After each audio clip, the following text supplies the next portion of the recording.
The final day of the CanAm 500 race weekend is in the books. For Blaze Sports, I'm Sam Brennan along with Lauren Marshall and Devin Henry. So let's jump right into it. It wouldn't have been a semifinal race without dramatics, and that is exactly what we had. We had two cars that looked very strong all day, including Kyle Larson, who won stage one, and Jimmy Johnson, who was a playoff contender. They wrecked out early, kind of opening the field up for everyone. Let's move on down towards the end of the race where things really got interesting. We had Denny Hamlin and Chase Elliott fighting for the third and fourth spot. Chase Elliott needs a win to advance in the playoffs, and as well as Denny Hamlin, he needs points or a win. And then what dramatic thing happened, Lauren? What happened there? Well, we are on to turn 4, and they're coming out of it, and Chase just decides he remembers what happened a couple races ago at Martinsville. Mm-hmm. Thank you. And he just goes, you know what? I need this spot. So he bumps Hamlin into the wall, and Hamlin's right rear tire goes down a little bit. He was able to stay in the race. However, it took him a couple laps till that tire finally quit on him.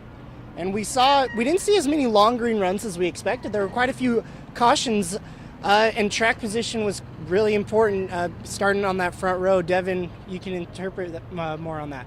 Yeah, this whole weekend has been track position is king, and then also once you get out under the green, not a lot of passing. We thought that at the start of this race, Ryan Blaney had the pole. He ran really, really well last time in their Xfinity Series race, but immediately, Sam, like we talked about, he just dropped like a stone after a couple of laps. And then later on through the race, it came down again to a late race caution. All three of these races come down to it.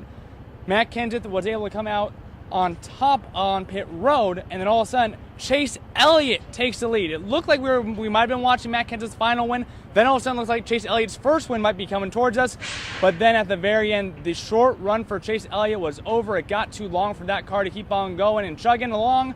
Matt Kenseth took home the victory of the CanAm 500, what could possibly be the final of his career, as he is not hanging it up but taking a break after Homestead. So there's a lot of different storylines there in the final laps. It looked like the track position for Chase Elliott was going to end up winning the race, but at the end of the day, the run went too long for him, and Matt Kenseth possibly with his last career win in NASCAR, but of course, there's still one more week. All right, so Matt Kenseth, not a playoff driver, he gets the win. However, there was one spot on the line for the playoffs, and we saw a car who finished in 16th. You wouldn't expect to make the playoffs, but it was Brad Keselowski who locked up the 4th spot in the playoffs on points. He was able to hold position. None of the other cars won the race who were in the playoffs, so Brad Keselowski is going to be the driver joining Kevin Harvick, Martin Truex Jr., and Kyle Busch at Homestead next week. We thank you for joining us this weekend here at Phoenix International Raceway. It's been a great experience for us. I hope that you guys enjoyed it as much as we did. For Lauren Marshall and Devin Henry, I'm Sam Brennan. Thank you for joining us.